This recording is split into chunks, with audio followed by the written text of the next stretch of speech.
Hello and welcome, Summoners, to the very first episode of the League of Legends Report, a new weekly show that aims to inform you what is happening in the League of Legends community. First off, we'll talk about MLG. Last week was MLG Anaheim, and although some players had complaints, the tournament went pretty well.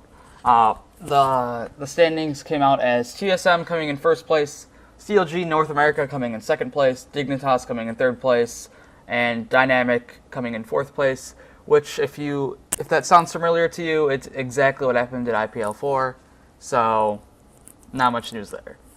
Pulsefire Ezreal was announced earlier this week, a new skin for Ezreal, and it's probably the most intricate skin that Riot has released. It changes every time you upgrade Ezreal's ultimate, and it seems pretty cool, but the only problem is that it costs 3,250 Riot points after it's not on sale anymore, which it will be on sale for half price for the first 4 days. So if you want to pick up Pulsefire Ezreal, make sure you pick it up in the first 4 daes so you don't have to take out a second mortgage on your house. The next story is kind of sad because 2 Riot employees were laid off this week, or fired. Well, it's pretty much the same thing, whatever. Riot Nasus and Riot Seraph were both fired. The real reasons for the firings for both of the employees are not really known at this time, so there's only kind of speculation. For Riot Nasus, there's 2 kind of reasons that most people are assuming. One is that he leaked Pulsefire Ezreal information, but that's pretty much been proven not true because it's pretty much already all out there. And others say that it is because he leaked information about the new items and changes in the next patch, which is talking about how there is a Pastebin page that's said there's going to be changes to oracles and there's going to be a new item made from Haunting Guys and Blasting Wands, and I'll just put all that in. I'll just put that link in the description if you haven't checked it out yet, so you can check it out.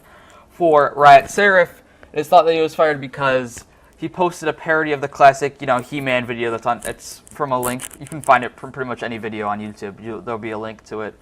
And instead of having He-Man, it had Taric in it. But I looked at it and it didn't seem that bad. I'll also put that link in the description. The new champion Jace is coming out. That is coming out, rather. Seems to be another tanky DPS champion, which everyone is so thrilled about. And if you didn't get that, I was being extremely sarcastic.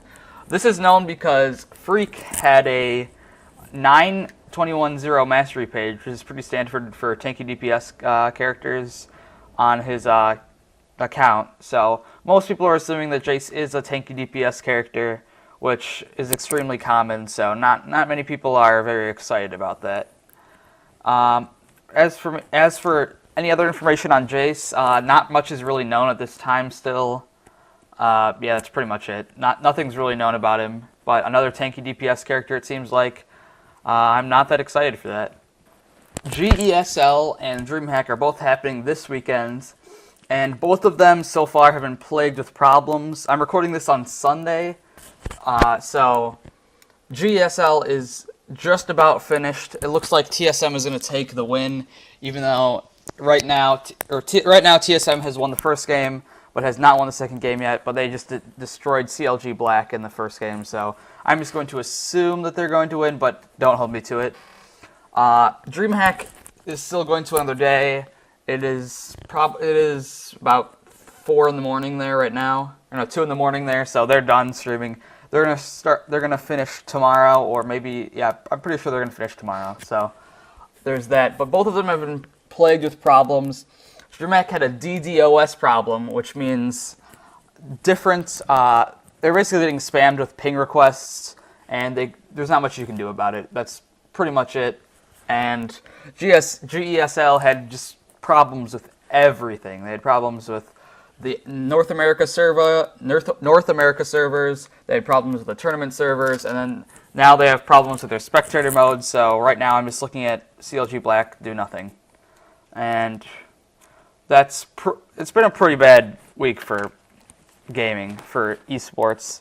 But we'll learn from this, and everything will be better for it in the future. A patch came out last night for the NA servers, I'll go over a little bit of what was in the patch, and I'll link the whole thing in the description. The things that I found most interesting about the patch were that dodging in a ranked game will no longer make you lose any elo at all. The thing that they changed is that instead of losing elo, you'll have to sit out of any queues for a while. So I'm still happy about this because I'd much rather sit out for I don't know, however long they're going to make it, than have to play a game with a team that I know is going to lose and just have to wait for 20 minutes to surrender. Even then, they still might not surrender, so I'd much rather just be able to dodge. Some other interesting updates are that the item shop will now display 8 recommended build options instead of 6. Champion corpses will now stay on the map after your champion dies. A bunch of champions' splash, art, and icons were updated. And finally, neutral minion camps have new icons on the minimap. That is it for this week of the League of Legends Report. Make sure to tune in next week because this is a weekly show. Thanks for watching, and remember, don't feed.